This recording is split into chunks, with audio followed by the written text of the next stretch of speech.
Hello everybody, welcome to the World Max, where we do a bunch of crazy shenanigans. Today, I thought we should bring back some videos I used to do. Today we're going to be reading a book. Not Diary of an 8-Bit Warrior at all. Those can burn. I don't want to see myself in a... Never mind, I thought it was there. In a little minion costume. Minion hat on my couch reading a book. Hello everybody. So today we're going to be reading something different, but first I gotta take off this beanie because it's itchy. You might be wondering why I'm wearing a headset. So that this is because I can hear myself in it. So yeah. So today what we're going to be reading is from my favorite video game of all time. I think it's Ensemble Stars, but it's not. It is Hello Neighbor. So today we are reading Hello Neighbor Missing Pieces. Boom. I was going to do an audiobook, but I stutter too much. So I was like, you know what? It's fine if I stutter on the video, but not in an audiobook. So, yeah, let's get started. But first, I gotta get a water. It's water time.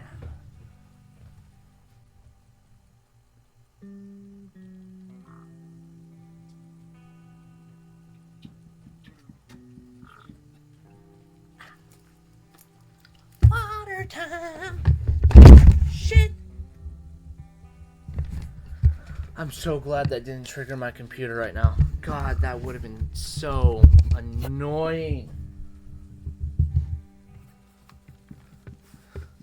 That would have sucked.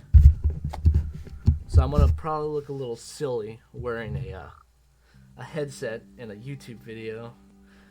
That I'm not like playing a video game or anything, but I'm gonna make it work. Okay, so first thing, I was going to make an Ensemble Stars Part 2. It's in the making. I'm just getting really pissed off at my recording software. Probably going to have to find another one. Yeah, so anyways, let's read Hello Neighbor, Missing Pieces. I don't know how much I'm going to read of it. Depends on how many chapters there are. Only 16, right? Oh, there's only 16 chapters. Wait a second. 17 chapters. Alexa, what's half of 17?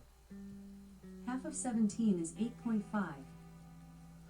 I guess we'll read 8 chapters.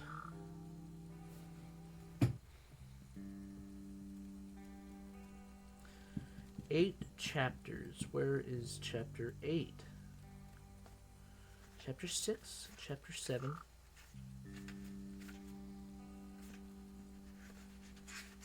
Chapter 8. Okay, we'll read 8 chapters. It's boom right there. And then we'll read another 8 chapters in the next video. Let's get started. Enough diddle-daddling. Prologue. That isn't dreaming, my grandma used to say. That's your soul getting into trouble. I was what my parents called a restless sleeper. My grandma knew better, though. It's like she was there when I closed my eyes and drifted off. When I would wake up, she'd make me wash my hands, just like she did, first thing every morning. She'd click her tongue when she scrubbed my hands raw, shaking off the water and raking them dry with a towel. You're the wandering type, she'd say sometimes. Your soul makes your body wander, makes you get lost. Then she would watch me closely as I ran off to my room to get dressed for the day. Even after I closed the door, I could hear her scolding me. You stop that wandering, boy chick, or one day you won't make it home. That's when my dreams turned to nightmares. My grandma was nearly blind when she died, but she saw me clearer than anyone ever has. Until I met Aaron. Chapter 1. Nicholas, now means now, Mom yells from the foot of the stairs. With the house empty, her voice bounces toward me like a ball, careening off the walls and straight through my aching head.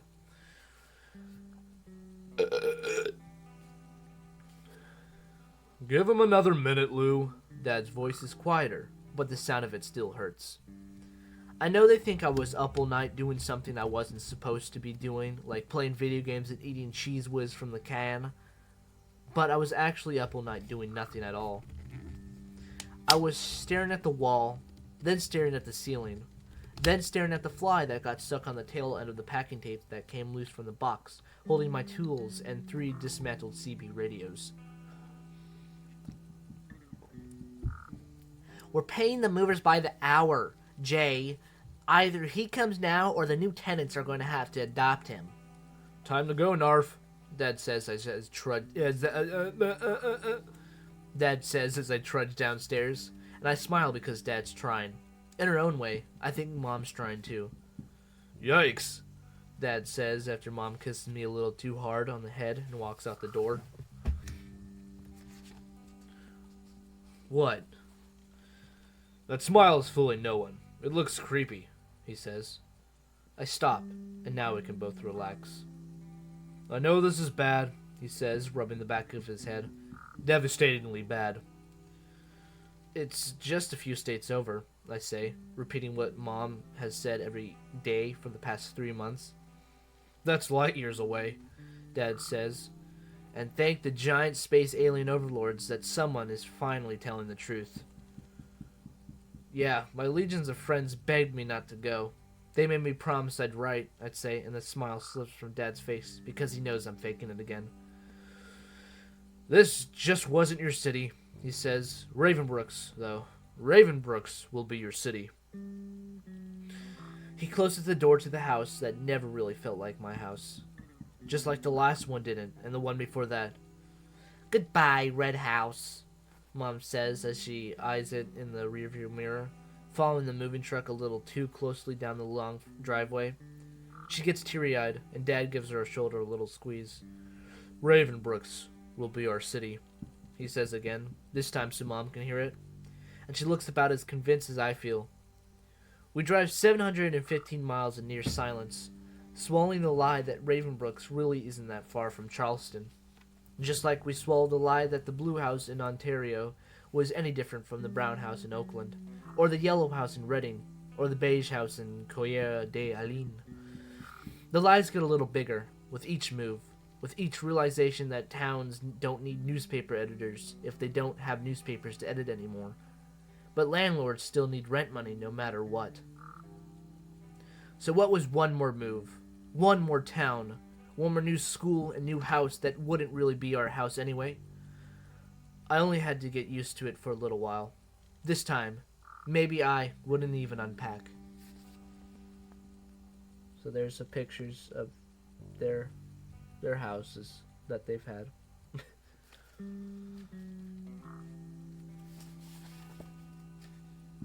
I don't like this angle. Look a little too fat. What can I wear? Sorry, I just, is this really the only hat I have in here? No, I got that one down there.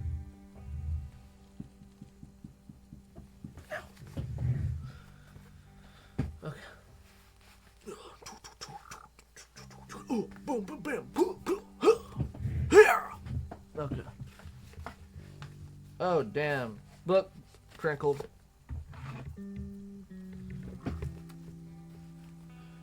That's better. That's way better. Chapter 2. The new house is turquoise. I call it more of a blue-green, Mom says, tilting her head like maybe that would change the color. Teal, Dad offers. It used to be a very popular color for exteriors. Dad knows nothing about exteriors, or colors for that matter. That's the thing about newspaper editors, though. They can sound like experts on just about anything. Wasn't it white in the pictures? Mom asks. The moving truck rumbles up the otherwise quiet street called, I swear to the aliens, Friendly Court. Then the driver leans out the window. This one yours? The turquoise one? Mom drops her head. I give up. Dad nods to the driver. The turquoise one. The truck reverses and backs into the driveway, and just like that, we're Jay, Luann, and Nikki Roth of 909 Friendly Court, Ravenbrooks. This fall, I'll be an 8th grader at Ravenbrooks Middle School, where I'll excel in science and English and struggle in math and Spanish. I'll be that short kid in the Beatles t-shirt whom everyone mistakenly calls Nate, with the brown hair that sticks up on the left side no matter how much water I use to flatten it. I'll eat Jell-O pudding packs every day and clear the lunch table because there's no reason why I shouldn't. And I'll spend the rest of the lunch period taking things apart and putting them back together. It's a nice street, Dad says, of the most pristine lawns and neatly shuttered windows. The paint is a little faded, the cars are a little old, but we've lived on worse blocks, and I even see a cat or two crouching in flower beds across the street. Cats feel like a good sign. It's quiet, Mom says, and it's hard to tell if that's praise or worry in her voice. There's a llama farm, I say, and my parents look at me. I saw a sign, I explain, and then we're quiet again. Well, Dad says after a while, I think I've earned a ho-ho. Mom's always complaining that Dad never lost his childhood sweet tooth, but there's a grown-up method to his sugar madness. Once you figure out the pattern, it's pretty easy to tell how Dad's feeling. Ho-hos means he's exhausted. Ding-dongs are the treat of choice for when he's happy. Pounded down Suzy Q's, it's time to celebrate. But the real telltale cakes are the yellow ones. Zingers can mean only one thing. Dad's sad. Twinkies are for when he's pondering life's big questions. Big alien overlord in the sky questions. And there's a little chart of the stuff. Mom sighs. Jay, you've had 3 already. What's that, dear? I can't hear you. It's ho-ho o'clock. I start to follow them into the house, but decide to take in the quiet of the street a little bit longer. Maybe if I hang out long enough, one of the cats will come over. I take a seat on the curb in front of our new turquoise house and pull the long blades of grass that shoot up on either side of me. I'm lost in thoughts of my latest project, a knot of old padlocks I found in an empty lot by the red house. 5 different padlocks, all interlocked with no keys. I've managed to pick 2 of them, but the other 3 are giving me trouble. Locks are my new project, specifically lock picking. It feels like I'm taking something apart without actually deconstructing it. Like I'm discovering the secret from the inside out. I tried to explain it to Mom once, but I don't think she understood. She's more into stuff you can see under a microscope. I think you're amazing, Nikki, she said, then tilted my chin up to meet her stern gaze. Just use your powers for good. That's the warning she attaches to pretty much everything I do. A reminder that even the smartest people can make dumb decisions. Movement from across the street breaks my trance. And at first I think it's only one of the cats, but I don't see them anymore. All I see is a curtain billow on the 2nd story of the house across the street.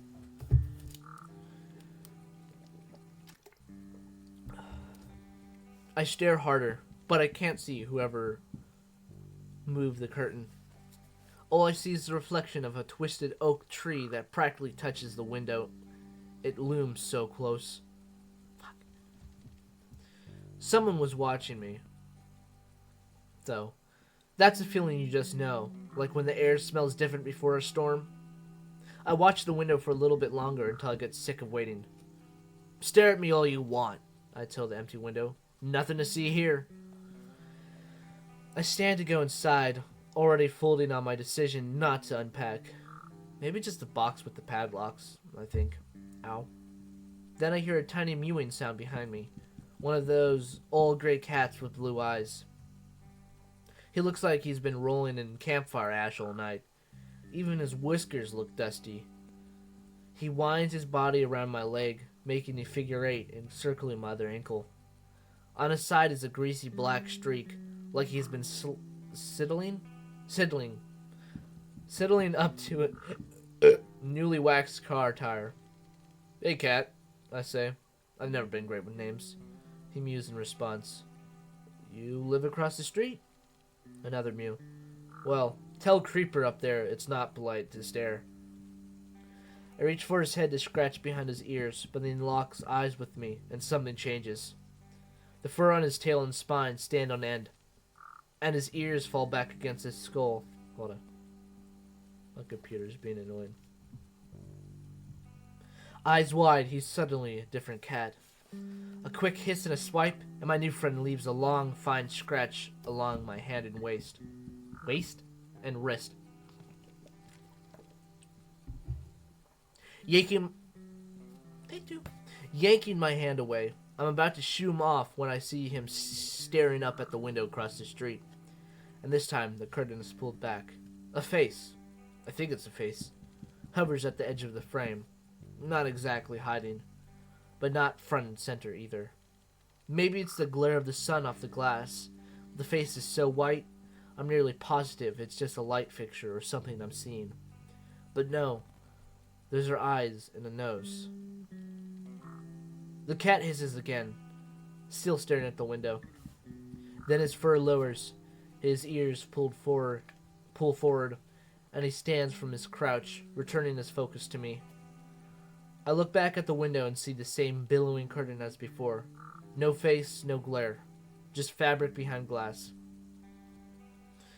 I don't think you and I are going to be friends, I say to the cat. Or maybe to the face in the window. Either way, the cat slinks across the street to his flower bed, and I retreat to my new house to see which locks are easiest to pick. I wake up and forget where I am for a minute. One of my least favorite things about moving. The room doesn't smell like mine yet. In Charleston, it smelled like a mix of salted meat and vanilla air freshener. Here, it smells the way the main library in Coeur d'Alene smelled, like old wood and a little bit of mold. My sheets are soaked with sweat, and I dig a new shirt out of the open box before giving up on sleep for the rest of the night.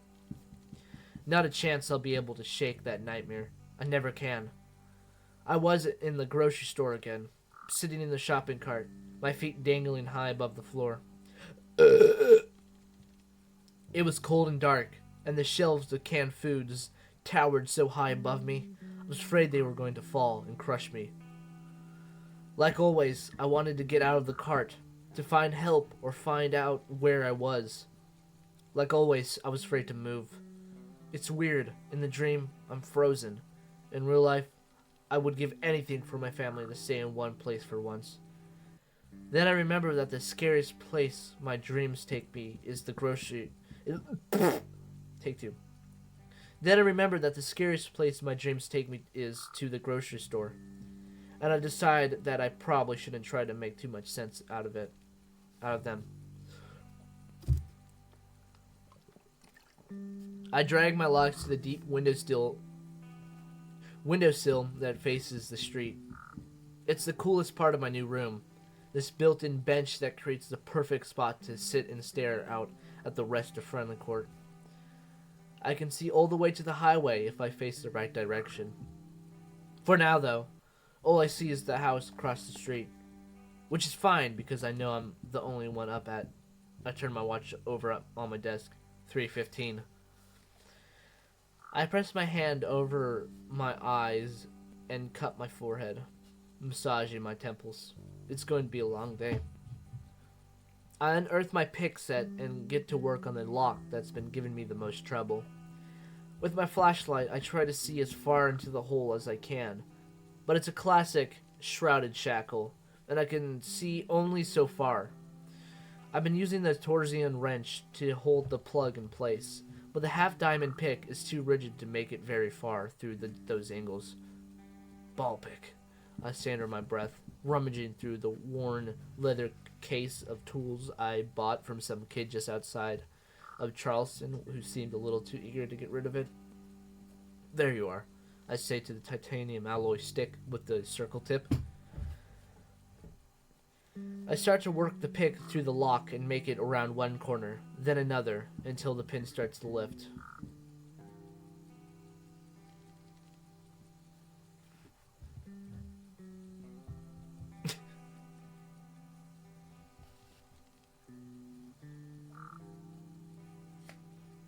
I lost my spot. Almost there, I say, the familiar rush of besting the lock beginning to wash over me. Maybe this day won't be so bad after all. Then, a scream cuts through the night air. I drop the knot of locks on the floor, and the crash echoes through the house. But I'm not focused on that. I'm straining to hear the last echoes of the scream that should have woken the entire neighborhood. Not a single light on. The street flickers, though. Not one head pops out of their front door to see what's going on. The voice was high and ragged, and at first it sounded like a kid. But then, I'm not so sure. I've heard some pretty convincing goats make that screaming sound. And there was that llama farm we saw on the way into town. I hold so still, I forget to blink, and my eyes water until I rub them. When my vision clears, I'm staring once again at the window on the second story of the house across the street. This time, I'm sure I see a face staring back at me. You again, I whisper, and I half expect to hear an answer. Instead, the head moves closer to the window, eventually pressing against the pane. Hands cup around the face like binoculars, and I do the same. I'm staring at a boy who looks my age. It might be the glare of the moonlight or the contrast against the night sky, but the kid's hair looks almost white, like he got struck by lightning in an old sci-fi movie. We stand there, hands shielding our faces, staring for a strangely long time. And just when I'm starting to get a little uncomfortable with this game of chicken, he slaps his hand against the window. A yellow sheet of notebook paper glowing in front of the circular light of a flashlight. I'm trying to think of a voice for him. Don't you know? Don't you know it's not polite to stare? Don't you know it's not polite to stare? Heard me. He heard me. He heard me talking to the cat. I take my hand from the window and back up a little, looking for the string to pull the shade. Before I find it, though, the kid drops the note and flickers his light to get my attention. Then he slaps another note to the window. Then he smiles. The ball pick was a good choice. I lost my voice already. I look down at my kit in the knot of locks, feeling found out, but instead of being embarrassed, I feel relieved. I rummage for a piece of paper and a marker we'd been using to label boxes. I think for a second, then hold my flashlight up to my own message. Bored. I need something tougher. The kid smiles, and he ducks his head, showing me a full head of lightning white hair, then holds up a new sheet. Come over tomorrow. A nod, and he draws his curtain closed, leaving me standing there with my flashlight in one hand and a marker in the other. I stare at the house across the street, which is definitely bigger than ours, but I'm not sure I'd call it nicer. From the chipped paint on the porch to the cracked driveway to the gutters separating at the seams, everything looks like it's in need of repair. Upon closer look, there's a little half door on the side of the house that looks like it might lead to a root cellar, but it's impossible to say because of its... Great, now I lost it. But it's impossible to say because if it is a door, it's covered over with so many wooden boards and bent nails, there's no way it could ever open. If that weren't enough, metal padlocks gleam from hinges between the wooden boards, daring someone to try to gain entry. Overkill doesn't even begin to cover it. I shake my head and go back to bed, staring up at the ceiling, the sound of my dad's words swirling around in my brain. Raven Brooks will be your city. Maybe it will be. There's the windowsill like a bench, and a kid across the street who knows the difference between a half diamond and a ball pick. There's a newspaper that everyone still subscribes to, and a university where Mom's giant science brain is needed. I'm almost asleep again before I remember why I was looking out the window in the first place. I settle into an uneasy sleep with the memory of a scream that no one but me seemed to hear. Chapter 3. And we're already 25 minutes through.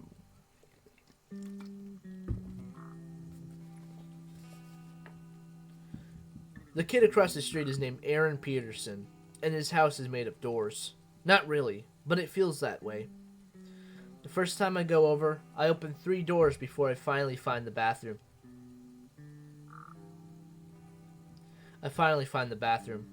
Then I go to the kitchen for a glass of water and get lost trying to find his room. Don't feel bad. Everyone gets a little turned around at first, he tells me after I finally find my way back. Then he shrugs. Old houses are weird. I nod like I agree, but I've lived in old houses. The turquoise house is old too. None of them have been like this one though, with side staircases that lead to little half landings and some doors that don't even open. When I was 7, we lived in Northern California for a few months while my dad was still a beat reporter.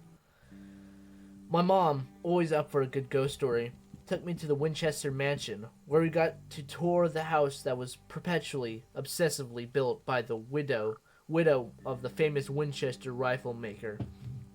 The story went that someone told her she and her family were being haunted by the thousands of people who lost their lives to her husband's gun company. She kept the builders working day and night on a house she would never finish building, so the ghosts couldn't find her in the maze of a mansion. The clearest memory I took away from the tour was a door that opened to a 3-story drop. I imagined a sleepy 7-year-old me staying in that... Okay, that was me. That was weird. Staying in that twisty house, waking in the middle of the night and looking for some place to pee and dropping to my death after pulling the wrong knob. We don't have one of those, Aaron tells me when I relay my memory to him the next day. At least, I don't think we do. There's a picture. I don't know what it is. I think it's a... Oh, just talking about the Winchester. He says it so casually. I don't think he realizes how strange it is that he could live in a house and not know where every door leads. At least, at first it seemed strange to me. Then I learned that there are some places in Aaron's house that are off limits. The basement's kind of a wreck, he says, but now he's less casual about it. Hold on. The basement's kind of a wreck, he says, but now he's less casual about it. Now he seems uncomfortable. I think back on the boarded up door on the side of their house, the one I thought led to a root cellar. Aaron doesn't have white hair, as it turns out. That was a trick of the flashlight, just one of the many weird aspects of the night he introduced himself to me. It's just light brown, but that's about the only ordinary quality about Aaron. He's tall. In fact, at first I thought maybe he was older than me. He's my age, though, and he acts like he's 50. It's like the giant alien overlord sucked all the childhood out of him and left behind a 12-year-old adult. It's not that he doesn't smile or joke. He just has purpose. He's also better at picking locks than me. He can find his way into the tiniest keyhole, his hands steady and precise. But that isn't why he's good. It's his patience that makes him better than me. He can sit in a turn and twitch the pick a millimeter, feel for the movement, then guide the tool through a different path until boom! The lock springs free and the door opens. I should have gone with the rake, I say, angry at myself for not springing in the hall closet upstairs that particular afternoon. Let's see what it is. Smosh pit. Who cares? I'll give you an easier one next time, he says, punching my shoulder a little too hard. I punch him back harder. Man, don't be a what? Broad shoulders and an argyle sweater emerge from a door behind us that I swear to the aliens I didn't even know was a door. Dad, this is Nikki from across the street. Nikki from across the street, Mr. Peterson says, pinching an end of his curled mustache like a cartoon villain. And he looks like he could be a villain, with his wide eyes hooded by thick eyebrows and forearms bigger than my legs. If not for his unmistakable dad uniform, violet blue sweater, brown pants, high socks, I'd be halfway across the street by now. He didn't ask me a question, but he's looking at me like he's waiting for an answer. We were just picking locks in your house, fighting, cursing. Mr. Peterson leans over and puts his hands on his knees, large shoulders framing the face that's now 6 inches from my face. From mine. His carnival mustache is practically touching my cheek. I can smell spearmint on his breath. Well, Nikki from across the street, he says, and I clench my teeth together to keep them from chattering. He leans in even closer, and I think I'm going to faint. How would you like to stay for dinner? He pauses and waits for me to process what wasn't the threat it sounded like, and then his mustache lifts to reveal a row of brilliant white teeth. He leans back, tilts his head, and bellows a laugh that shakes the hallway. I nearly pee myself in. I start to laugh too, because I have no idea what else to do. I feel Aaron grab my arm and why am I doing this? I was doing good at first. Now my fucking stuttering is going crazy.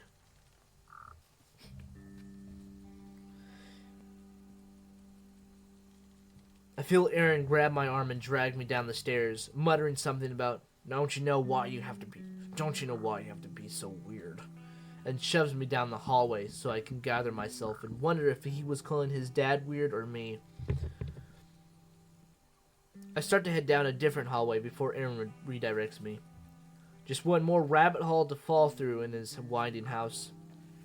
In the kitchen, Aaron's 10-year-old sister is wielding a seriously sharp knife over a yellow onion while Miss Peterson smokes a cigarette with her back turned.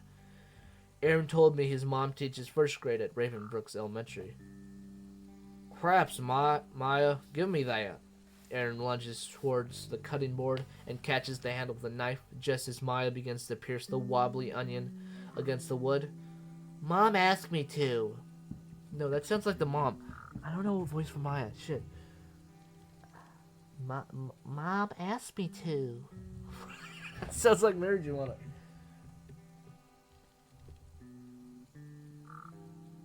But Mom asked me to. No, Mom asked me to, she says defensively, but she looks relieved. You know I'm a crier, Miss Peterson says. Why are they... Why sound like they're from Texas? You know I'm a crier, Miss Peterson says, exhaling a stream of smoke through the kitchen window screen. I have freakishly strong eyes. No. I don't know. I have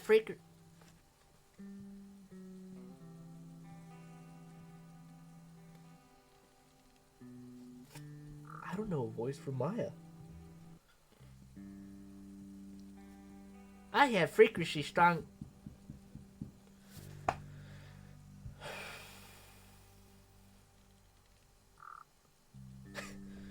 This is stupid. Why can't I think of a name? Not a name. Voice. This is hard. I've been sitting here for like 10 minutes now.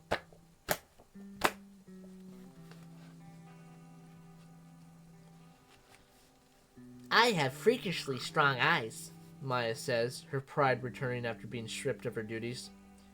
She's Erin's polar opposite, with light red hair like her mother's.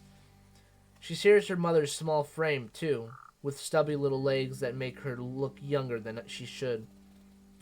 Erin slices the onion into fine rings and sets the knife and cutting board in the middle of the kitchen island while Maya wipes the onion skin from where it got caught on her watch.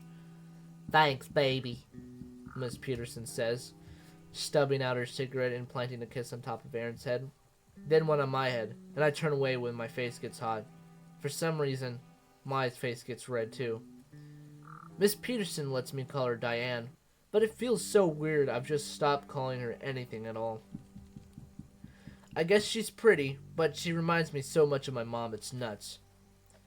I've tried to get Mom to invite the Petersons over for dinner, but Mom's formal about stuff like that. They should invite us first, Mom says, and that's that. Hamburgers for dinner tonight? I'm messing up the voices so much. What is going on? Hamburgers for dinner tonight, Miss Peterson says. Have I missed any pictures? I don't think I have. No, not at all.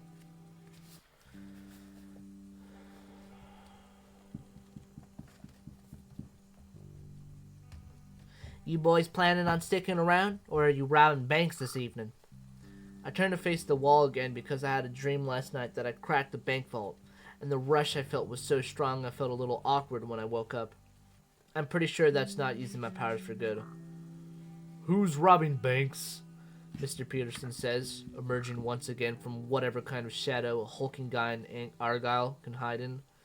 Oh, Miss Peterson says, peering into her mixing bowl. We might not have enough hamburger if you stay, Nikki. Erin, you'd have to run to the store for some more. Batty Miss Tillman, stop selling meat, remember? Erin says. Oh, that's right. I keep forgetting that, says Miss Peterson. What is going on? Erin turns to me with a wicked smile. We could get you a tasty bulgur wheat and tofu burger, though. Now...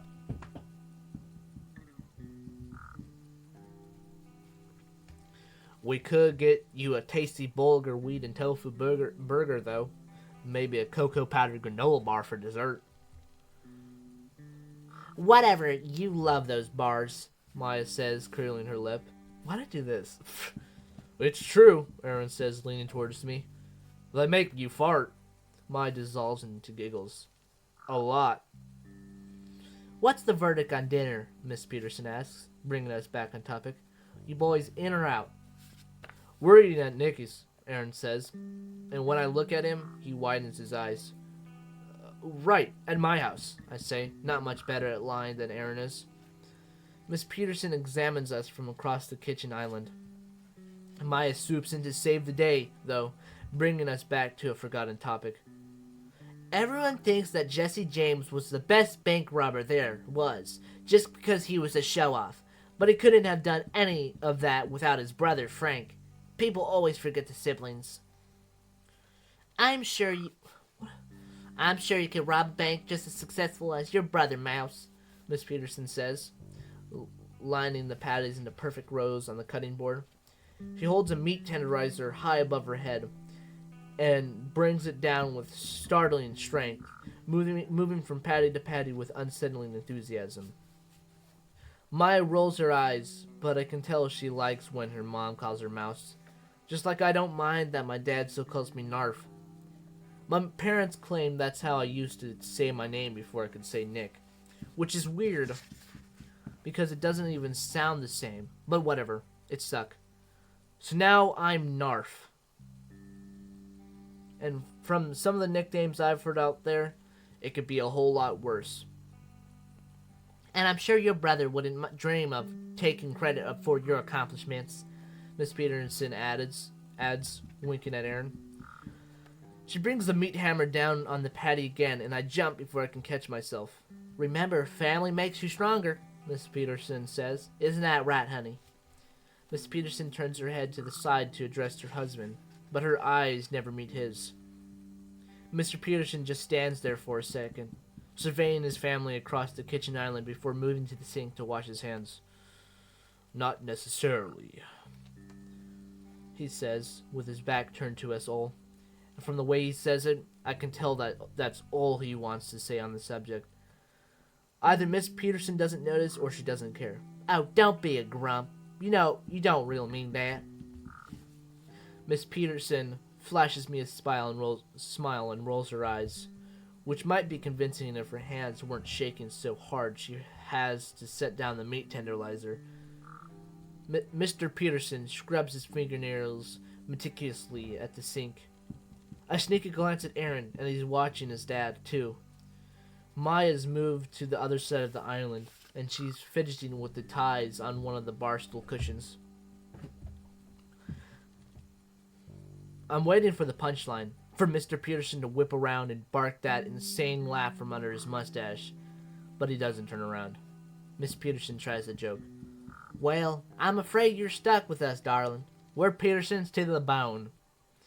Now Mr. Peterson does turn around, so fast that the towel in his hands makes a whipping sound in the air. You know what's so interesting about bones, Diane? You know what's so interesting about bones, Diane? He says with a smile that's way different than the one he cracked in the hallway upstairs. This one bears both rows of his teeth, and they don't part. He just talks right through them. Maya moves a little closer to Aaron. I think I do too. Not all of them are necessary. Not all of them are necessary. Maya reaches for Aaron's hand, and he squeezes hers back. It's true, Mr. Peterson continues, even though no one contested it. It's remarkable what the human body can survive without. Pluck one bone out, and the body keeps on living. Miss Peterson is shaping the hamburger patties, and she's been working on that same patty since her husband started talking. I don't think she's thinking about hamburgers anymore. She closes her eyes, and I want to close mine too, but I'm afraid to look away.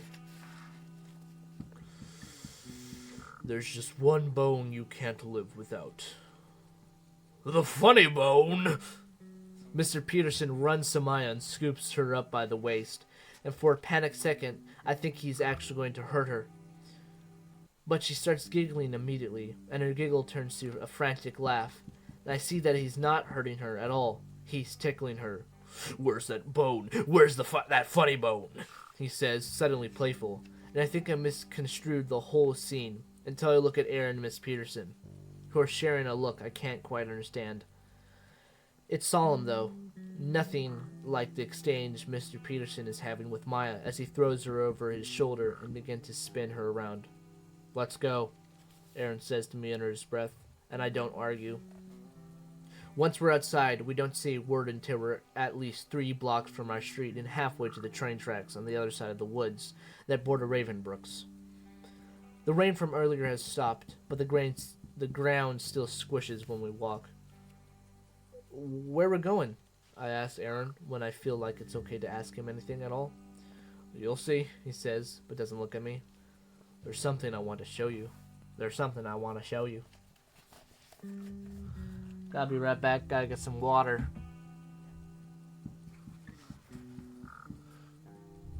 Chucky, you can hold that. I'm all up.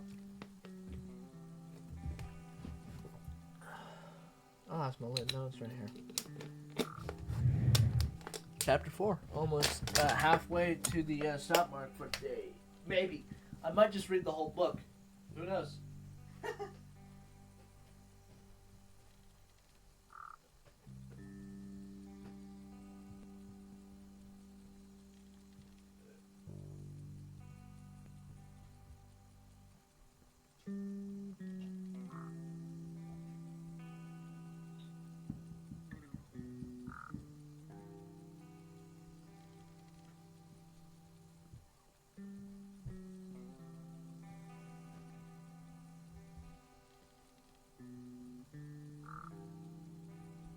Never mind, I didn't want water.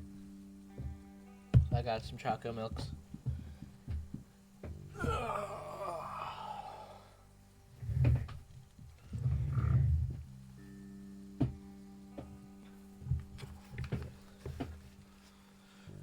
Let's continue reading, shall we?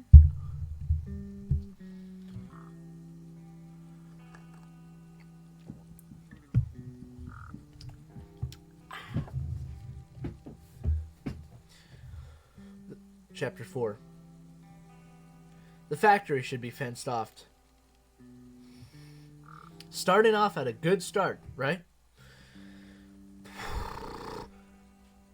The factory should be fenced off. Maybe it was at some point, but it sure isn't now. And we shouldn't be able to walk right through the front door, though we do. I used to love golden apples. I used to love golden apples, Aaron says, and his eyes get all dreamy. I wait for an explanation, but all I get is a look of shock. Wait, you've never had golden apples? There's a sign.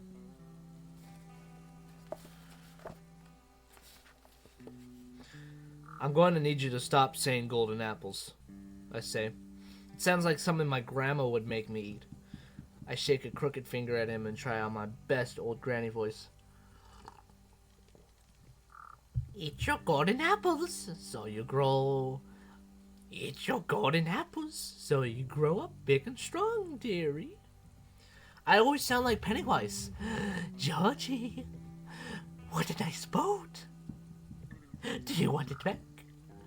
I want to eat your meat. You look delicious, Georgie.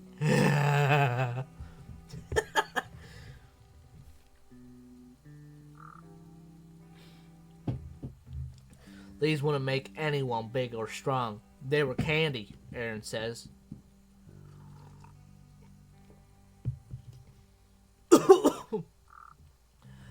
I don't know what they put in those things, but I wouldn't sleep for days after I ate one. Guess that explains why they stopped making them, I say, but Aaron doesn't respond. He just looks away. The old golden apple factory doesn't look like much. I mean, it's an abandoned factory in the middle of the woods that miraculously only we seem to know about, so that's pretty cool. But besides the still operational conveyor belt and overall creepy atmosphere that comes from any abandoned place, I can't figure out why Aaron was so stoked to show me the factory. It's virtually empty, and I'm starving. Plus, my parents would have been so happy that I've made a friend, they probably would have fallen all over themselves to feed us. Dad would have busted out the Suzy Q's for sure. Maybe Aaron just wanted to get away from his house. I know I did. Away from his dad, anyway. Come on, Aaron says, waving me up a ramp and towards the back door with an unlit exit sign over it. It's not an exit, though. Instead, the door leads to a hallway filled with more doors to the left and the right, each with at least 2 locks bolting them shut. A lockpick's dream. Whoa, I breathe and Aaron nods. Each one leads to another door, too, he says, all locked. I stare at the corridor like we've uncovered a secret stash of golden apples. I've only made it through half of them. They've all got different brands of latches and padlocks. Here, I'll show you my favorite room. Why won't my chair go back sometimes and sometimes it will? Aaron beckons me to the middle of the corridor and fishes his tools from his pocket. Like me, he always carries his case. I hardly know what my pocket feels like anymore without it. With his signature smoothness, he springs the first lock easily. A simple lever handle lock with a clutch. The door opens to a musty-smelling office, its furniture still haunting the room, waiting for its occupants to return. It's windowless and the light switch doesn't work. None of them work. None of them work, Aaron says. I think the conveyor belt runs on an old generator or something.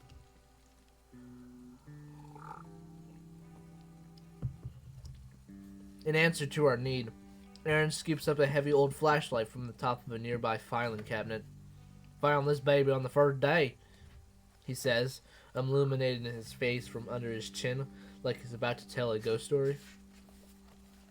Then he twitches his eyebrow up and down. Follow me. I hear scurrying against the walls, and I don't. And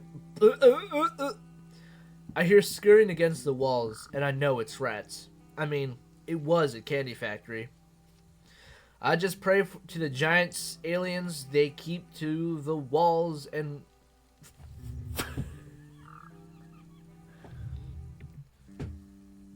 I mean, it was a candy factory. I just pray to the giant aliens they keep to the walls and vents. What? Aaron asked, his voice tuning. You have a thing about rats? I have a thing about rabies, I say. Hold this, Aaron says, handing me the flashlight. Then he fishes out a hook pick and leans his ear against the door. This is when I know Aaron is really at work. It's like he's listening to the door's heartbeat. I don't even bother asking why he locks the door after he's sprung them open. It's because each time is like the first time, and there's no feeling like that.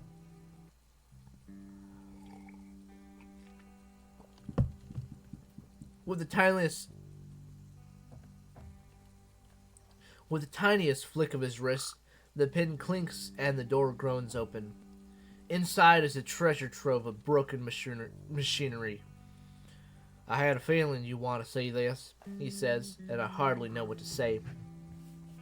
There's this cartoon that I used to watch, that I maybe possibly still watch, with a ridiculously rich duck. He has so much money that he keeps all his gold and jewels and coins and bills piled in a room-sized vault, and he swims through the treasure like it's water. That's what I wanted to do when Aaron opened this door. The secret office behind the regular office was probably considered a junk room, a kind of elephant's graveyard. I don't know why my light changes by itself sometimes. I can't see anything.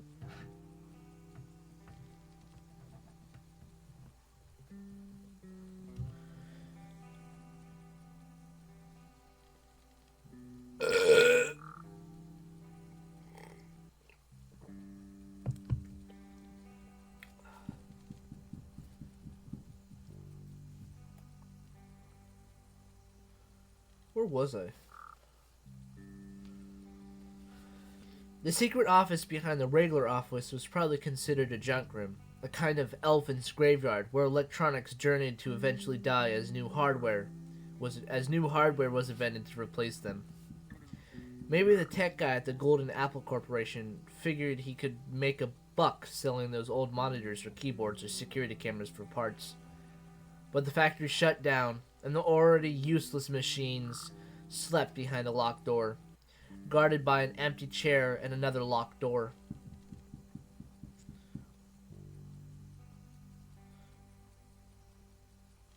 Dude, say something so I know you're not having a stroke or something.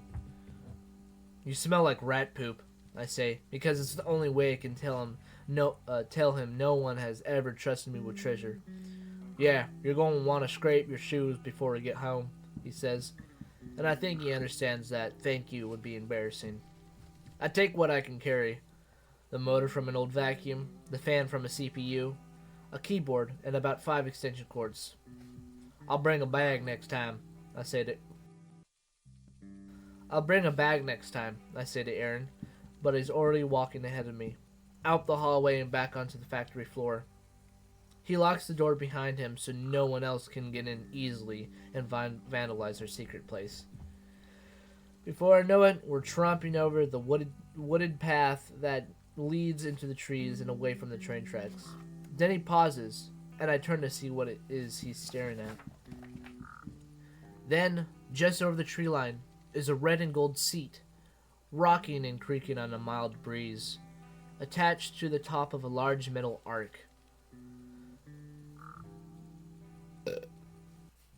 Is that a Ferris wheel? I asked, already pushing past Aaron to cut a path through the overgrowth. I'm expecting to find a clearing full of other confection-colored rides and ticket booths. One of the millions of... Why am I going to Texas right now? I'm expecting to find a clearing full of other confection-colored rides and ticket booths. One of the millions of county fairs that pop up on main streets or in other or in open parking lots during the summer months. But what I find it says is a ghost town. The Ferris wheel cars are paralyzed, moved only by the warm breeze that blows by. The wheel itself is covered in The wheel itself is covered in so much graffiti, I can't even tell what color it used to be. And not the cool kind of graffiti that's left by daredevil street artists. The ugly kind of graffiti that's meant to erase whatever's underneath.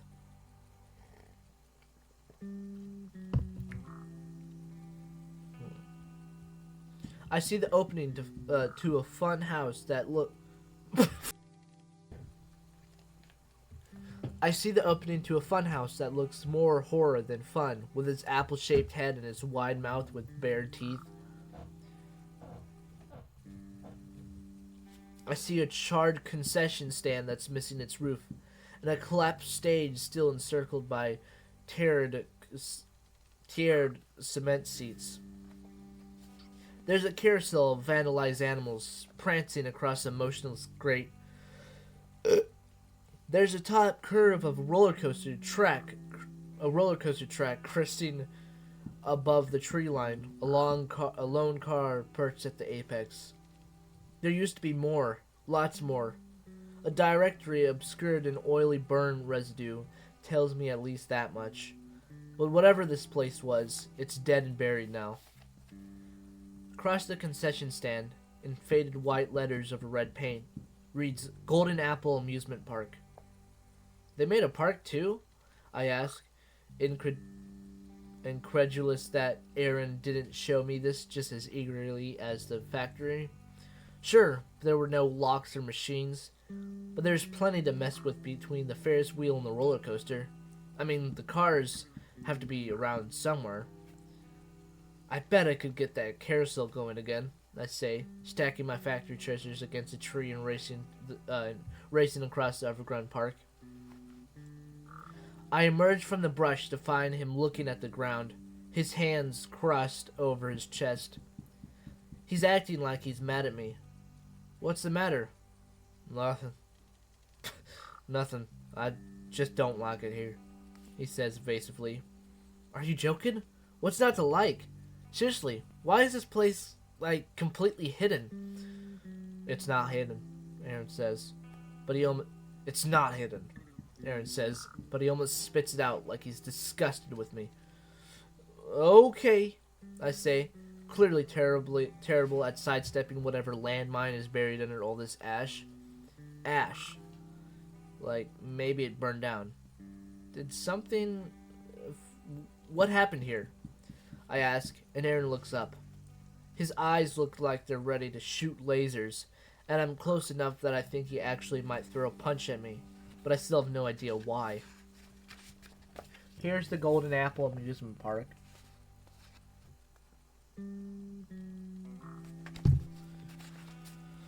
Then he seems to catch himself and his shoulders relax a little. Oh my god.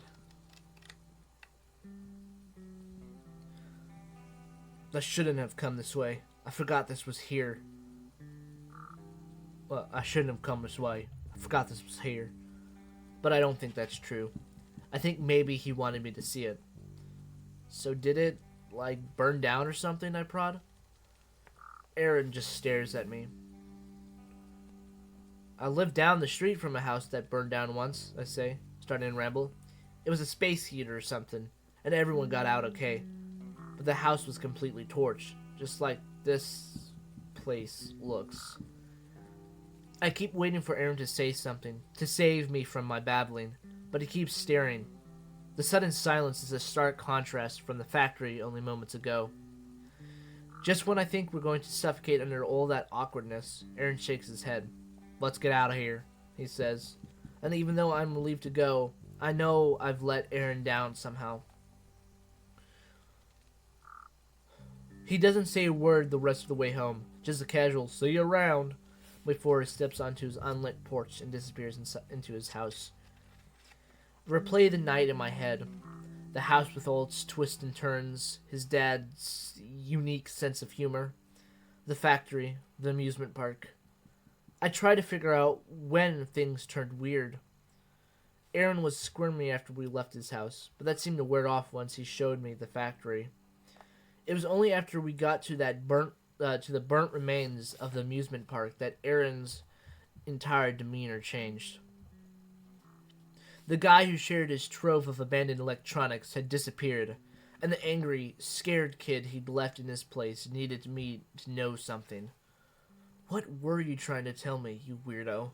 I asked Aaron's dark porch. Because I know what it's like to want something. I know what it's like to want someone to guess how you're feeling. It's way easier than saying it. I set my electronics hall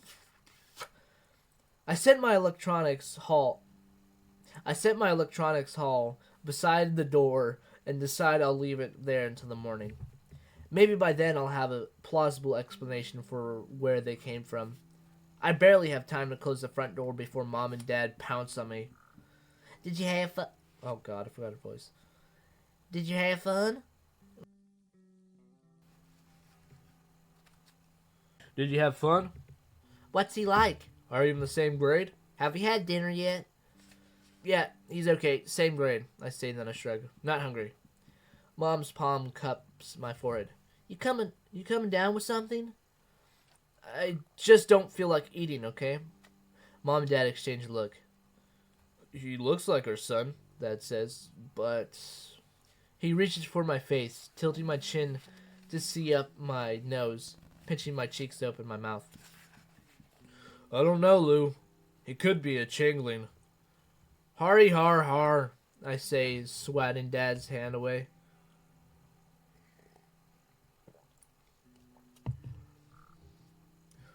"Well, you have two choices," Mom says. "You can stay here and eat like a normal 12-year-old, or you can run a boring errand with your boring mother." I hadn't noticed before that she's wearing her rain jacket and shoes. "I need a book from my office," she says. A book. From her office at the university. "Your office is near the campus library, right?" Mom cocks her head to the side. "Just the science library. But does it have newspapers? Like old records?" Mom looks like she wants to ask another question, then loses interest. "Probably," she says, grabbing her car keys. Our shoe squeaks against the orange and white linoleum of the Life Sciences building on the east end of the campus. The university is old, and some of the original buildings are really pretty, all brick and dark wood and pillars. The east end of the grounds, though, was built sometime in the 60s, and I'm pretty sure that was the last time anyone's touched it. That's one of the reasons the school is so excited about having Mom on the facility. She's a chemist, and not just any chemist. She's written a couple of papers on some experiments she did that got published in some hoity-toity journals, and now people know that Luann Roth is super smart. Smart scientists mean more student enrollment, which means maybe the school will finally be able to buy some new equipment and remodel the bathrooms. Or so Dad says. "Which way is the library?" I asked Mom. "Downstairs to the left. But Narf, I'm only going to be a Meet me down there!" I call over my shoulder, disappearing down the stairs and around the dark hallway before she can tell me no. The science library is smaller than most elementary school libraries, which makes it easy to find the periodical section. Most of the tables are piled with neatly stacked science journals, well worn with sticky covers and dog-eared pages. Those aren't going to help me, though. I keep scanning the periodical shelf until finally, in the very bottom corner, I spy a pile of old newspapers. The masthead on one I recognize from the sign on the building where Dad works, the Raven Brooks Banner. I sit on the ground and pull the stack onto my lap, skimming through the headlines as quickly as I can for anything with the words golden and apple. I'm a third of the way through the stack when I hear footsteps echoing through the hall above. I recognize Mom's urgent stride. Even when she's not in a hurry, she moves fast. "Come on," I mutter, flipping faster through the pile, but nothing is jumping out at me. I skip to the bottom of the stack, but in my hurry, I fumble the papers and send the collection scattering. Narv, are you making a mess down there? I hear my mom's footsteps begin to descend the stairs. Ready to admit defeat, I start scooping the stack back together when I spy paper with bold letters spelling out the headline. I grab the paper and try to skim what I can, but Mom is almost at the bottom of the stairs. So I commit a mortal sin. Aliens, forgive me. Tearing the newsprint, I pull the page from the newspaper and shove it into my pocket before my mom pokes her head around the corner. What were you trying to do? Build a nest? Mom asks, her hand massaging the back of her neck. I didn't tear anything. I am, without a doubt, the world's worst criminal. Mom knows it too. She shakes her head, then helps me clean my mess before we leave the library mostly the way we found it. At home, I wait until I can hear my parents snoring before pulling the article out from my pocket. On this day, exactly 1 year ago, life for the Yee family changed forever, and the town of Ravenbrooks lost a piece of its heart. What should have been a day of family fun at the newly opened Golden Apple Amusement Park turned to unimaginable tragedy when a mechanical flaw in the park's much buzzed about rotten core roller coaster caused the death of 7-year-old Lucy Yee. A close-up picture of a smiling girl stares back at me from the page, her eyes sparkling under a fringe of dark bangs. I read the caption reluctantly. There, that's the picture. Lucy Yee was a first grader at Ravenbrooks Elementary School. She was a first grader, I think to myself. Was, because she's dead now. Is that the something Aaron wanted me to guess? How could I ever have guessed something that horrific had happened right there in the same park where we were standing earlier tonight? I keep reading. It was just so shocking. It was just so shocking. I mean, an amusement park is supposed to be a carefree place. Says Trina Bell, a former Golden Apple assembly line worker at the factory a mile from the park. I'll tell you this, no kid of mine going to set foot on one of those computer contraptions ever again. This just goes to show you never really know what's safe, says Bill Markson as he sweeps the sidewalk in front of the Puppin' Puss Pet Supply. You know what I think? I think they rushed to open before they done all the surf tests they should have done. Yet not all of Ravenbrooks blames the Golden Apple Corporation or the builders responsible for its construction. Glades Wing tries to hold on to the happy memories despite the long shadow cast by the confection maker's meteoric fall from popularity. I will never forget riding the Ferris wheel with my youngest son on opening day. I've never seen him smile that big. People ought to be ashamed of burning that place down like they did. I read Glades Wing's quote 3 more times to make sure I've read it right. They burned it down, I breathe. In a week dominated by suffering for a family and reflection on the further tragedy that could have struck, angry parents and townspeople gathered at the shuttered Golden Apple Amusement Park to grieve together. But what was meant to be a candlelight vigil turned riotous when several disgruntled citizens turned their anger towards the park. But then blame for young Lucy Yee's death had fallen to the Golden Apple Corporation and the amusement park's lead. I flip the page over, but all I find are stories of the neighboring town zoo and a sale on organic chickens at the natural grocer. When they were still selling meat, I suppose. I turn back to the article and see that the story continues on page B3. I lay the crumpled newsprint at my feet and lean against the bed, my head all the way back as I stare up at the ceiling. So that's what Aaron couldn't find a way to tell me. Not that I can blame him. How do you bring up something that awful in casual conversation? As awful as the history of that place is, that isn't what's eating at me either. What I can't figure out is why Aaron brought me there in the first place. He obviously wanted me to know what had happened there, but why? I fall asleep with thoughts of Aaron and his family whirling through my brain. Miss Peterson trembling hands as she puffed away on the cigarette by the window. The look she exchanged with Aaron when his dad talked about removing bones. The way Maya's face lost all its color just before her dad picked her up and tickled her ribs.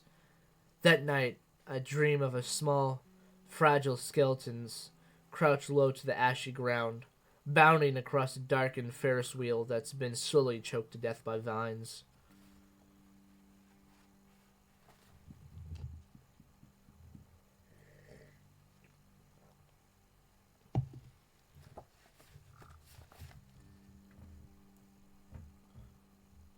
Chapter 5. I don't exactly need another reminder that Ravenbrooks is weird. Between the llama farm and the not quite a grocery store, not to mention the whole golden apple tragedy hidden in the woods, this town is bonkers. It's eclectic, Dad says as we pass a woman walking her dog in a baby sling. There's not a mall within 30 miles, I complain. The square has at least 5 stores that sell clothes. It's gonna be all organic cotton and canvas stuff. There's a display in the natural grocer with straw fedoras and scratchy hemp sandals. You don't know what it's going to be like until you see it, Dad says about the square, but even he doesn't sound convinced. I'm going to look like freaking Davy Crockett on the first day of school. Why don't you just tie a piece of twine around my waist for a belt? It's bad enough Mom swapped my pudding packs for homemade granola. I'm not bringing that in my lunch, Dad. Seriously, it's not happening. Looks like there's a tag for the thing there.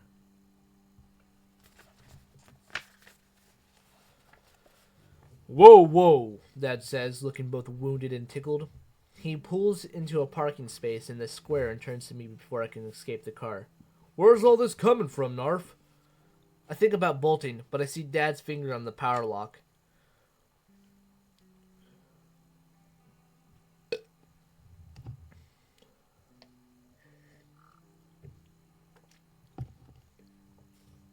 I mean, I've barely met anyone yet. I say, what if...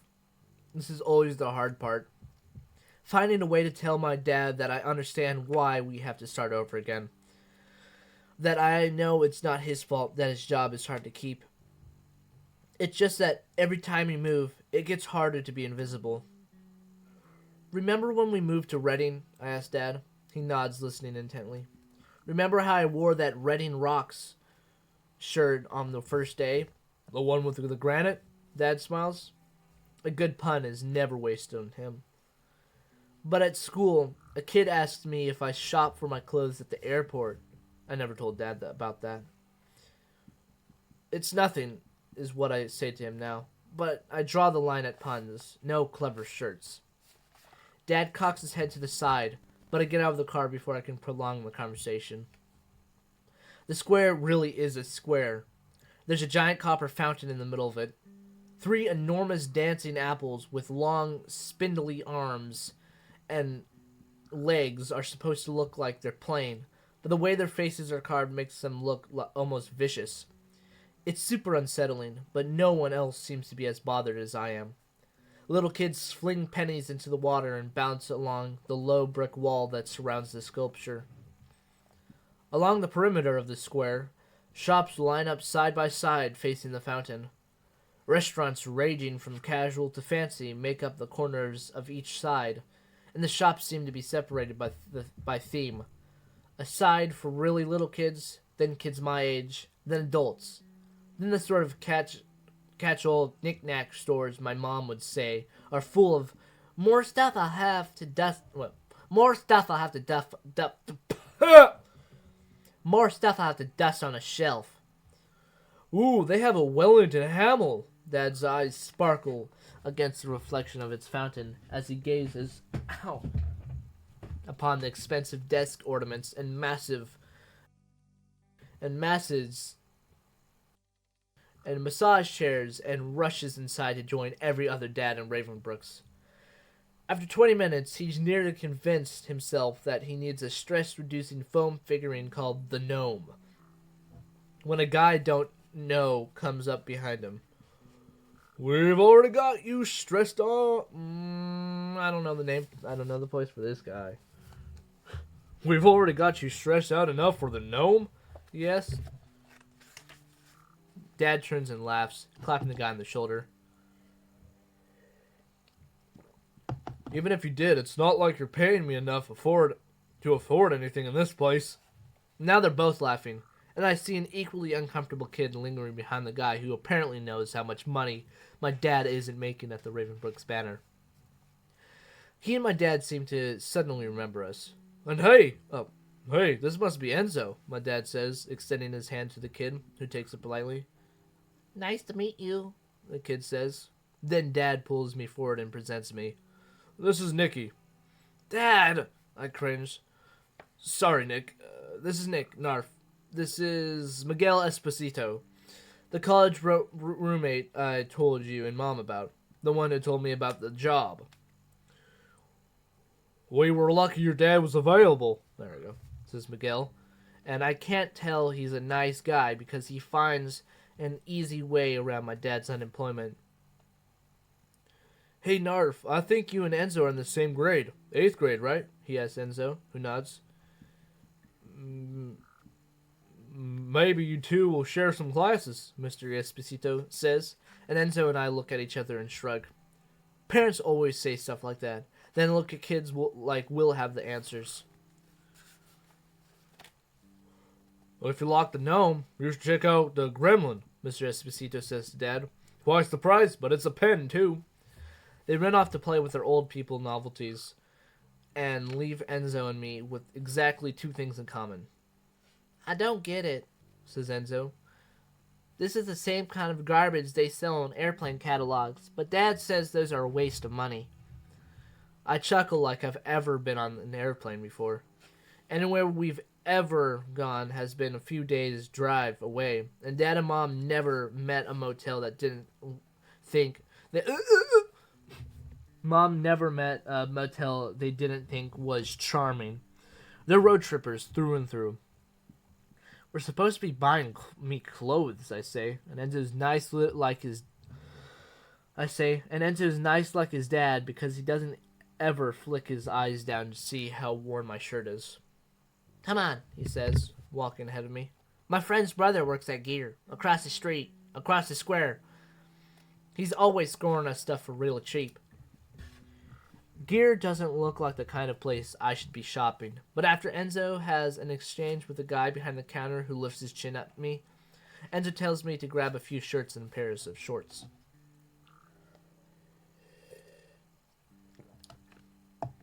Are you sure? I ask, my embarrassment fighting it out with my ego because these clothes look normal, and they smell new, and at least I won't be wearing a blinking neon sign saying, I'm new, on the first day of school. Yeah, says Enzo, like it's no big deal. This is pretty much the only place to shop around here. I mean, unless you want to rock a straw hat. Right, from the grocery store. Dude, I tried on those shorts once. It felt like I was wearing pants made of mosquitoes. I was scratching my butt for weeks. People thought I had a diaper rash.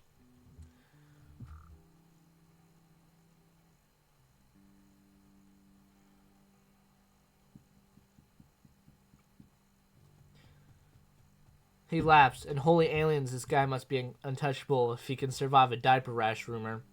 It's weird, too, because aside from the normal clothes and gleaming white shoes, Enzo's just as much of a weirdo as me. It's nothing obvious, just something a fellow weirdo knows. His smile is totally unrestrained. He walks a little too fast. We leave the clothes at the counter for my dad to buy later and head across the square to the Gamer's Grotto. I tried to ignore the dancing apples in the fountain, but they're impossible to avoid. Creepy, right? Enzo says. I thought it was just me. I don't know why they don't just take it down after what happened, he says, shaking his head. I didn't make the connection until now. The dancing apples are in homage to the factory that built the park that left a hole in Ravenbrooks wide enough to fall through. It seems like no matter how much I try to skirt the issue that no one wants to talk about, it's impossible not to topple down that hole. The tragedy of Golden Apple Amusement Park has clouded the entire town. Now that I'm closer, I could see a small plaque had been added to the sculpture, a memorial protected behind a glass. It's Lucy Yee, posed against a standard school picture backdrop. Her straight black hair smoothed behind a thin headband. Her hand is propped under her chin, a gold bracelet with a gleaming apple charm dangling from the links in a painful show of irony. Below her picture reads, "In loving memory, Lucy Yee, 1985 to 1992. I got the worst stutter. It sucks.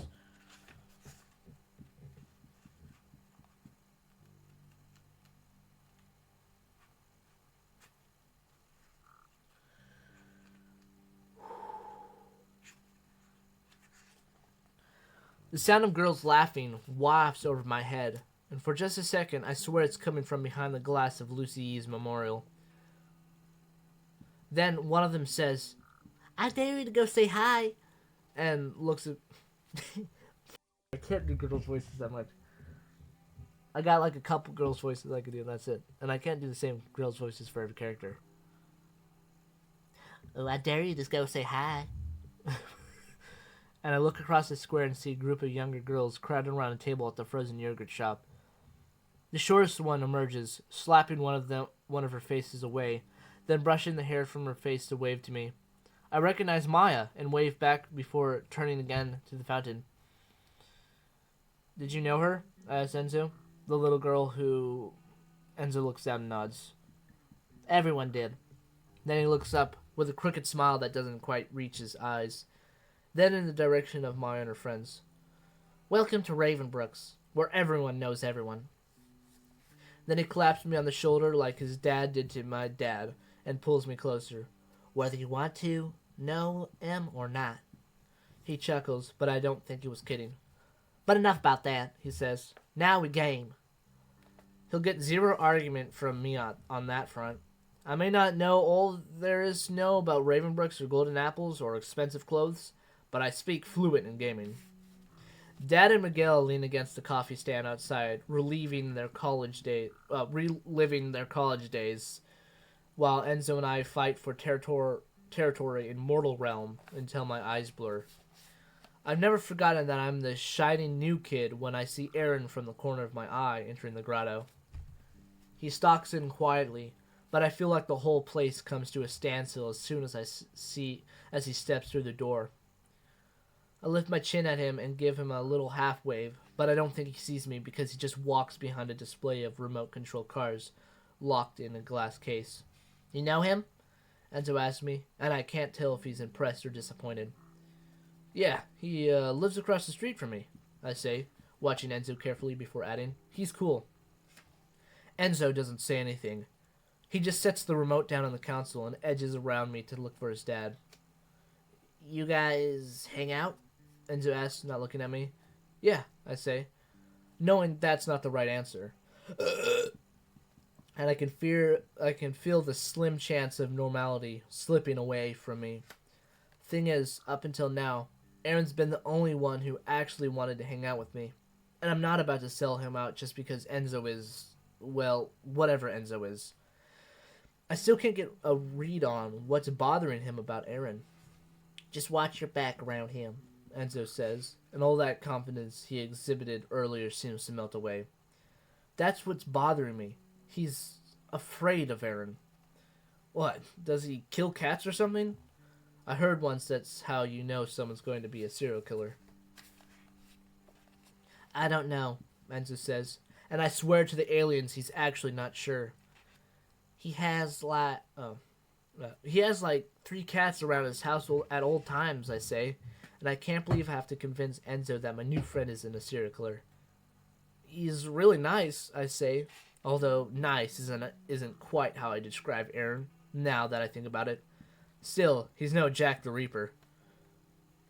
But it's clear to me that there's no convincing Enzo. He's already picking up his shopping bag and abandoning the game he was going to buy. I follow him out the door and towards our dads, who have actual tears in their eyes from laughing so hard. "Oh man, why has it taken us this long to get back in touch?" my dad says to Mr. Esposito, absently ruffling my hair. "I don't know, but I'm glad you're here," Mr. Esposito says. And Enzo and I scuff our shoes on the ground until the dads finally give each other a half handshake, half hug, and say they'll see each other on Monday. "Did you find some clothes?" Dad asks, and I nod, guiding him toward gear and away from Gamer's Grotto, where I can't see Aaron at all anymore. "Enzo seems nice," Dad says, and he's right. Enzo does seem nice. But I'm not thinking about how nice Enzo is right now. I'm thinking about how afraid he seems of Aaron. How surprised he was that I wasn't afraid. I pretend to be in a good mood on the way home, but I do it for Dad. I haven't seen him like this for a long time. When I get to my room, though, I don't even want to pull the tags off my new clothes or work on my audio manipulator, basically my coolest invention yet. To the untrained eye, it's a simple microphone, but when the unsuspecting speaker talks into the microphone, bam! Fart noises. It's part of my bodily functions line of inventions. I was hoping that the trip to the square would help me take my mind off the bizarre night with Aaron, but between the fountain shrine to Lucy Yee and the way Enzo reacted to seeing Aaron, it's like the universe is begging me to relive it. I keep thinking back to the look on Enzo's face when he saw Aaron, how he drew away from me when I told him we were friends. Sure, Aaron's family is a little weird, and his dad almost made me have an accident on their kitchen floor. But it wasn't Mr. Peterson who walked into the grotto today. It wasn't Mr. Peterson I had to convince Enzo wasn't a serial killer. It was Aaron. And if Enzo was afraid, it's hard for me not to wonder if I should be afraid too. Chapter 6. I gotta get a refill.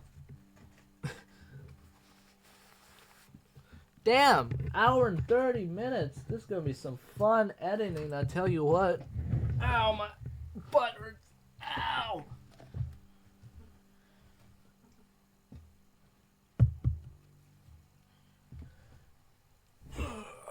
Ow.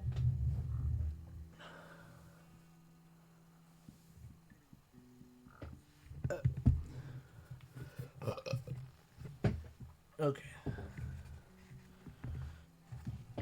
It's getting cold in here.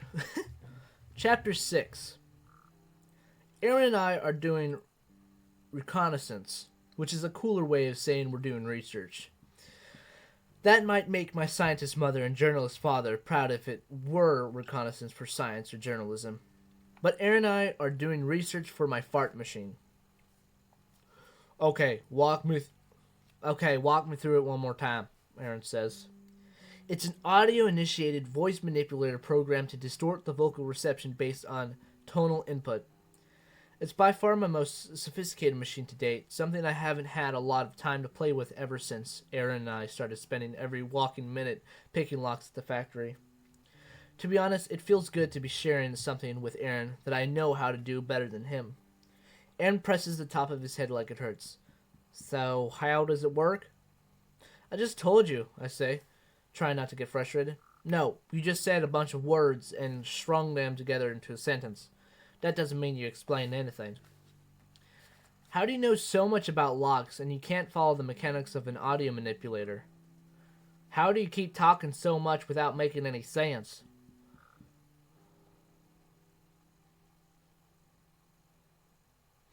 "Boys, if you don't mind, I would prefer you maintain a peaceful tone in my... Oh, shit. Fuck. New character.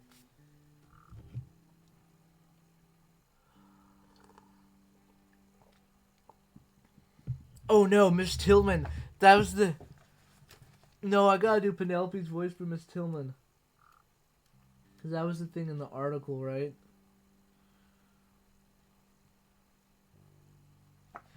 Oh, damn. Well, it's Trina Bell, but I want to do Penelope. Why not? Boys, if you don't mind, I would prefer you maintain a peaceful tone in my store. My patrons have come to expect a heightened state of consciousness when they visit. Aaron tries to stuff a laugh, but it escapes in a snort. I elbow his rib and shove him behind a display of healing crystals. Sorry, Miss Tillman. The Natural Grocer is the first place our reconnaissance has taken us. We're in need of supplies, and we have reason to believe we'll find the best ones here. Miss Tillman smiles a tight smile and turns with the stiffness of someone who commands herself to relax. Heightened states of consciousness, Aaron hisses. Dude, quiet down.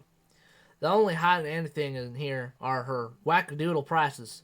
She used to buy goat cheese from the llama guy and let Girl Scouts sell cookies on her awning. Goat cheese? I ask. Yeah, I guess he's got goats too. Anyway, that's not the point, Aaron says. She used to be nice. Then she goes to this silent retreat, doesn't talk for 2 weeks, and when she comes back, she's selling all these expensive, bogus vitamins and $5 candy bars. He puts air quotes around candy bars. And I have to laugh because this is the first time I've ever seen Aaron get vocally worked up about anything. And apparently he's got it out for phony. New Age capitalism. I pick up a bar from a large end cap display. The bar is way heavier than it should be, and indeed it's marked $4.95. The word Servivia. The word Serviva emblazoned across the packaging. Are these the fart bars? Aaron starts again. Yeah, seriously, you've never smelled anything like it. Picture a toxic waste dump filled with dirty diapers and a sulfur pit. We each grab 3 bars before making our way to the counter. It's 6 weeks' worth of allowance, but it's money well spent. All in the name of research. $32.95, Miss Tillman says, this time not even bothering with her tight smile. Thanks, Miss Tillman, Aaron says, matching her frown with an extra-wide smile. The drugstore by the square sells candy bars that might be more within your budget, she says before handing us a paper bag, and this time she does smile. On the way back to Aaron's house, I turned to him. So we'll be testing out the audio synthesizer at the Natural Grocer. Absolutely, Aaron says. Good, I say. Good, he says. God, why is it? That night, after two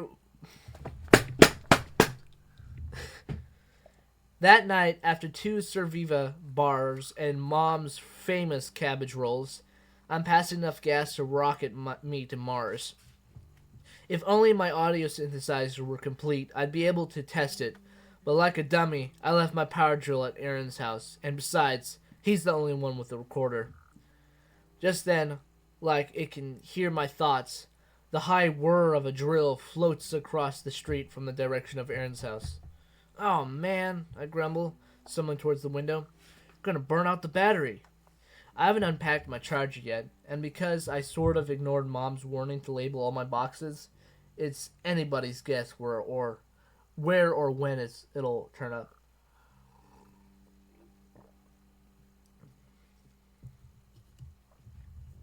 I cut my hands against the window and peer across the street to Aaron's room, but his bedroom light is off. If he's messing with my drill, he's doing it somewhere else in the house. Since I'm way too bloated to go to sleep anytime soon, I slide my window open and pop the screen from its frame. The turquoise house came equipped with an unexpected bonus right outside my room. A trendless sturdy enough to... Unexpected bonus right outside my room. A trellis sturdy enough to act as a ladder. I'm not exactly the kind of kid who sneaks out of the house when his parents are sleeping, but it's just across the street, just to retrieve my drill. Besides, it's easier than waking my parents up and explaining why I need the drill anyway. I hear the whir of the drill again, but it stops by the time I cross the street. The street light in front of my house flickers, and for a second, I'm standing on Aaron's lawn in the dark. It's the first time I've been here this late at night, and it occurs to me that I haven't been invited. The light in Aaron's room is still off, and suddenly it feels like I've gone from hanging out to trespassing. The drill revs up again, and I see the faintest light seeping out from the crack of the basement door.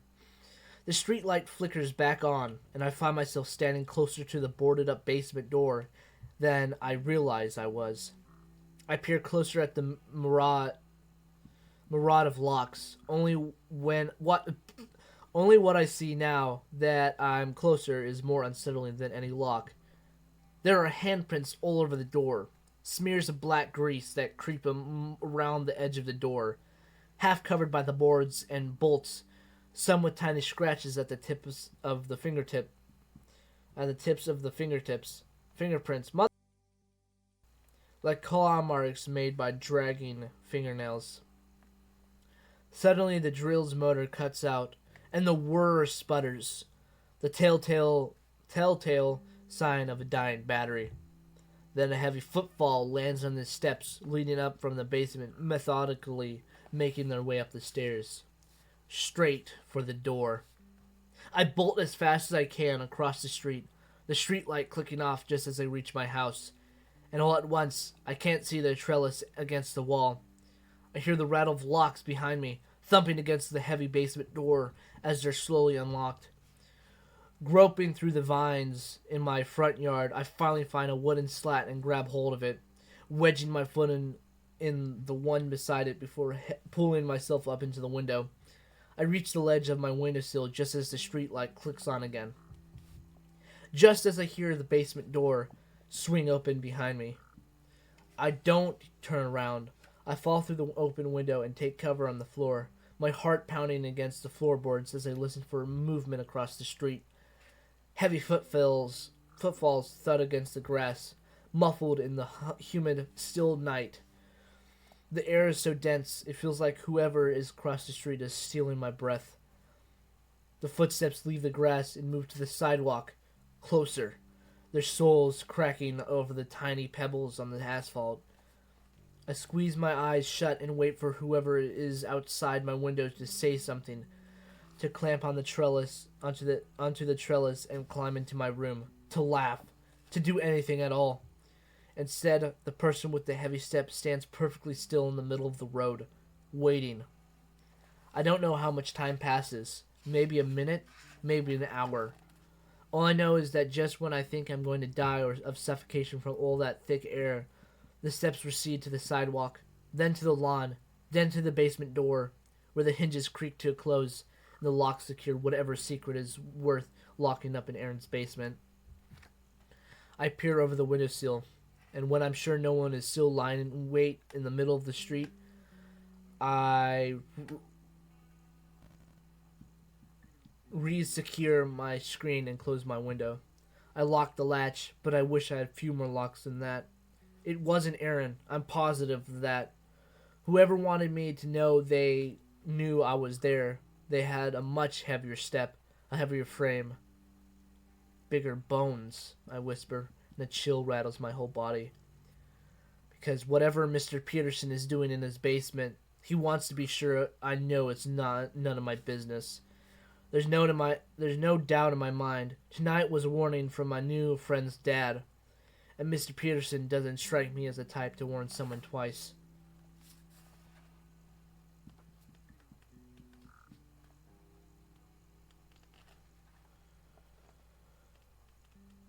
Okay. One more chapter to go.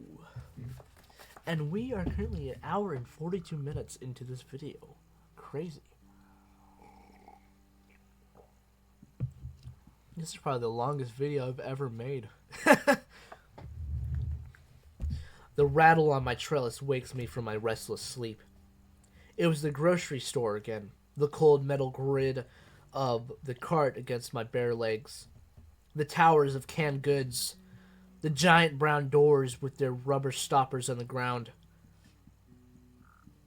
I got out of the cart this time, and when I pushed the doors open, I didn't see the grocery aisles that I thought I would.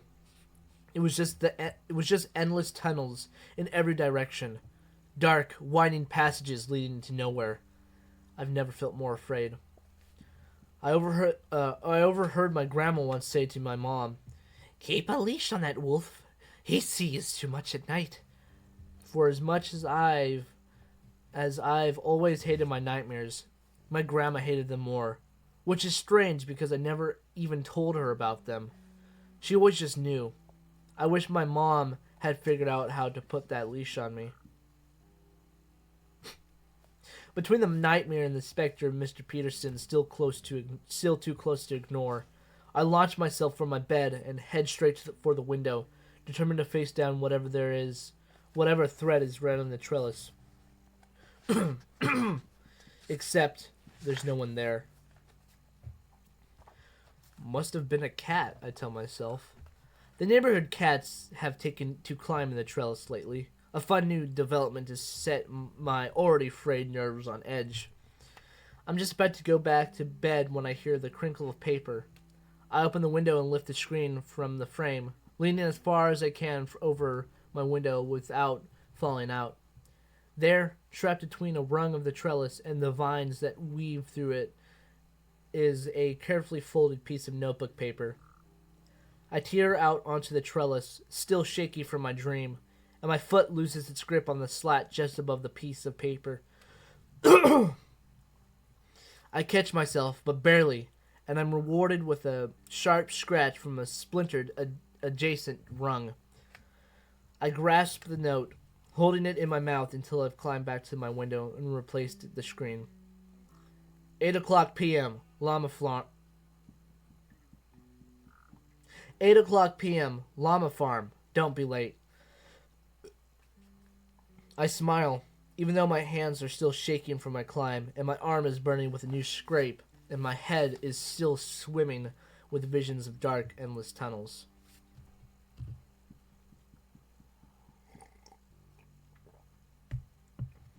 I arrive at 7:59.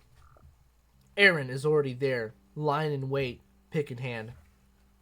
"Ready?" he says. "Yes." "I have no idea," I say. "Well, just answer me this. Can you be stealth?" Yes.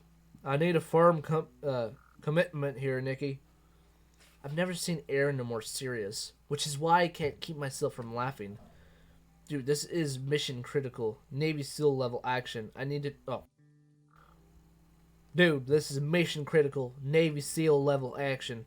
I need to know, are you in? I pull myself together as best I can. Let's do this. Here's the thing. Once Aaron discovered I was good with gadgets, a world of opportunity in this strange yet boring town seemed to open up. Cranky Miss Bevel restores old doll heads, so of course we had to find a way to pipe creepy voices into her shop. Look, if you're going to own a store filled with antique doll parts, you're kind of already set up for terror. It was so easy once Aaron convinced her he was looking for something to replace the head on his mom's broken Madame Alexander doll. I put a plug here and a switch there, and poof, haunted doll heads chanting, "We're lonely," and "Come play with us."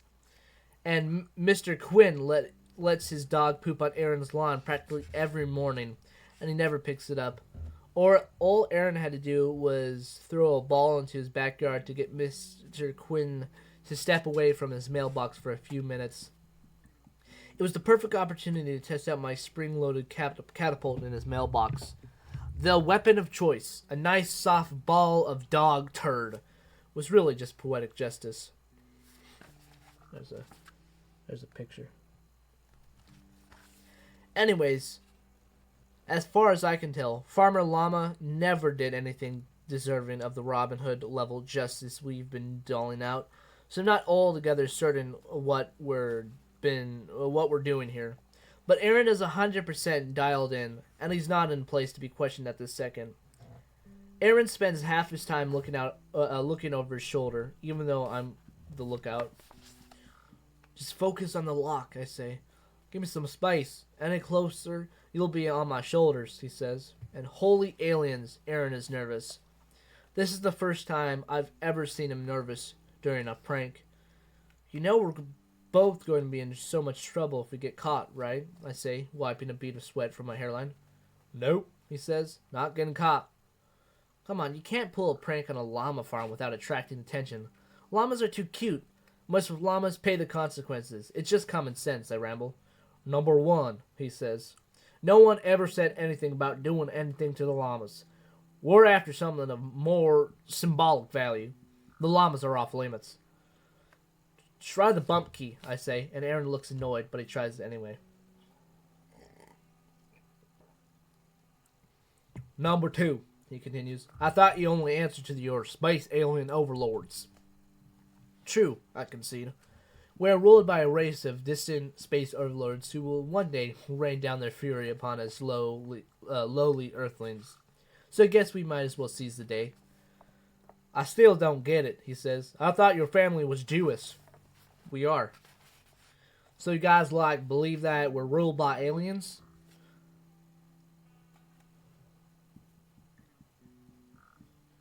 I'm sure I could convince at least one rabbi that it's a possibility. I crowd him again. Maybe you should use the brake. The bump isn't going to work. Aaron positions a hammer over the key. You're never going to get that leverage you need with that.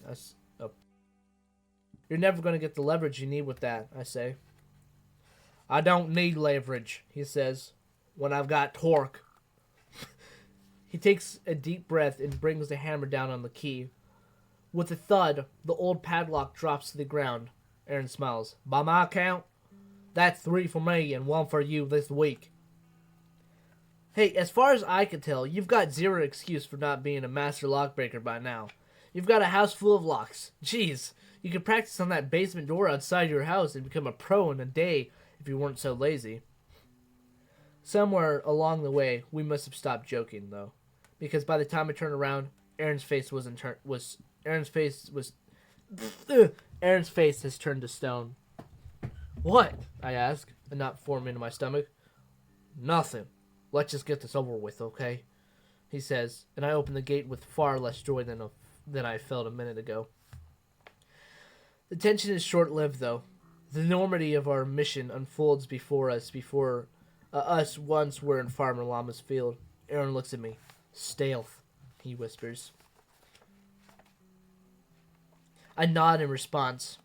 We make our way along the fence line, wary of the farm owner whose name we don't know. So we've just been calling him Farmer Llama. He's rarely seen in public, occasionally at the natural grocer. Evidently, he's not the type to hold a grudge. Or out in the field grumbling at them. And I swear to the aliens, they sound like they grumble back. What's got me on edge is that, unlike Mr. Quinn or Miss Bevel, we haven't been able to assess Farmer Llama's comings and goings. What if Farmer Llama is in the barn? I whisper. Then we took a wrong turn, Aaron shrugs. Through his padlocked chain link fence? We take a few more steps before Aaron hisses, "Hands up!" We fall to the ground like snipers behind a barricade. Footsteps approach quickly, their pace increasing the closer they get. I ready my excuses. We're selling candy for a baseball game. We're with the future farmers of America. We want to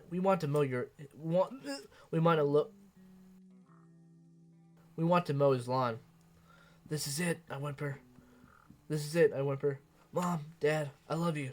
Please don't send me to military school. Quiet, Aaron whispers, but he's laughing so hard he farts, and now I can't keep it in, and oh well, it was a good life, I suppose. The footsteps come to an abrupt halt a couple yards away. Aaron rises from the grass first and snorts. I stand to find myself eye to eye with the dusty gray llama. Why do they sound so human when they walk? Aaron asks. I've asked myself that same question so many times. Come on, Aaron says, dusting off the grass. Let's just ignore the llama. Right, he says. I salute him. Roger that, I nod. Stealth. The llama burps. So, what are we looking for? I ask. The barn, Aaron says, and we both look at the field in front of us. I count 5 barns, all identical in size and faded shade of blue. Can you be more specific? More footsteps, and out of the tall grass emerges a dark brown llama to accompany the first. Hey, look, he brought a friend. I say. Can we focus, please? Aaron says. And I can tell he's getting nervous again, but I can't help myself. We make it halfway across the field before we realize we've attracted a small crowd. At least 5 llamas follow us towards a small blue outbuilding at the edge of the field. I can't contain my laughter. What? I think we left Stealth back there by the gate. In case you hadn't noticed, we've got groupies now. A llama sneezes, spraying the side of my arm. Anyways, we're almost to the barn, right? I say. But just as we approach the outbuilding, I hear a voice in the distance.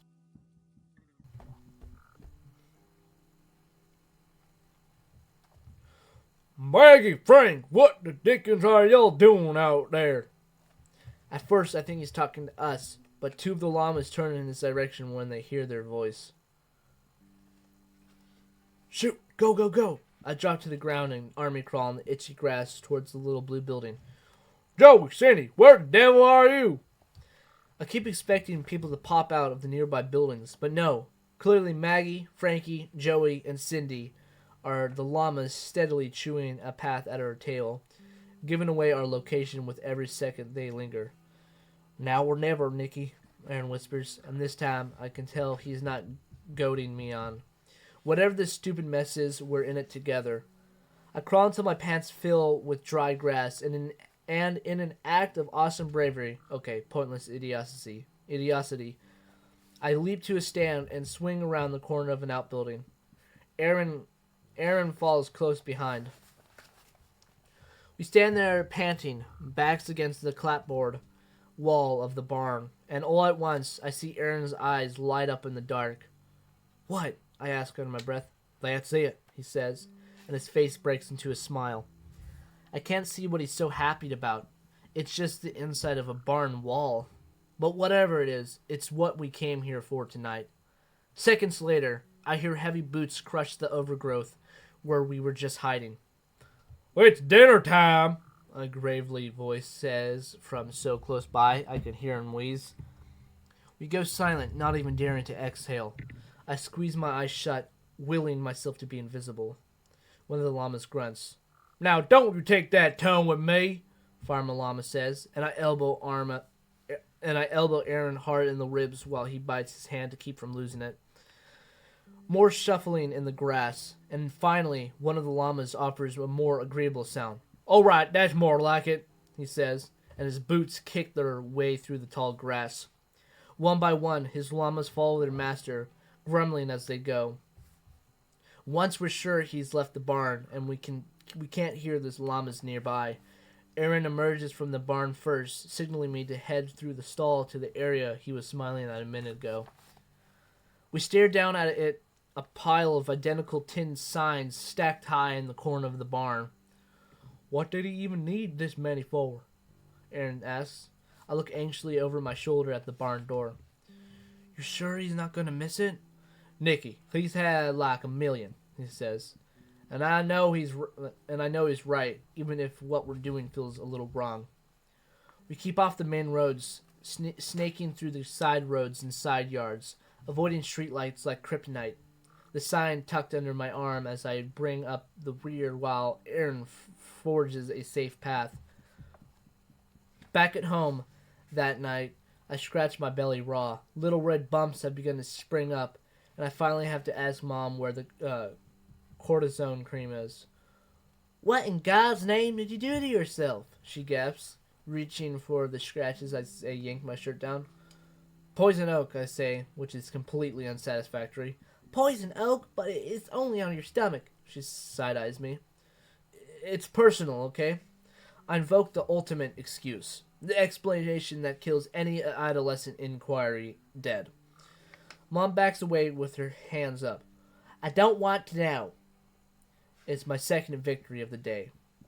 I wait until I hear the television click on in my parents' room, and their soft, intermingled snoring fills the air before I pull the dented tin sign from under my bed. I gaze upon my prize, St. Nick's Lovely Llamas. We had no choice but to take the sign. It was literally calling my name. Ow! But actually, it called to Aaron first. It was my name, and he answered the call, planning the heist that would only have special meaning for me. We've never stayed in one place long enough for me to make a good friend. That night, I tossed and turned, worried about how long it would take for my family to leave Ravenbrooks, just like we've left everywhere else. And there's the sign. Oh my god, it's done.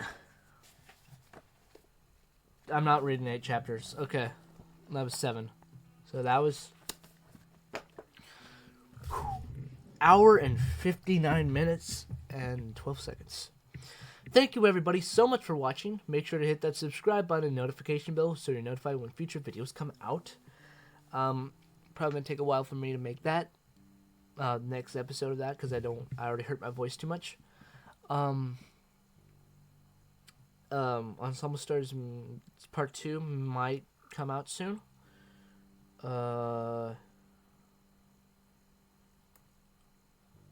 Yeah. Other than that, I don't really have anything else. I'm going to make a couple more videos, so then I have them all out so I can upload them. I'm trying to wait for 2 hours, 2-hour video. But, yeah. That's it.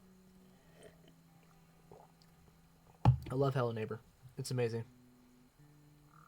Okay. Bye-bye, everybody.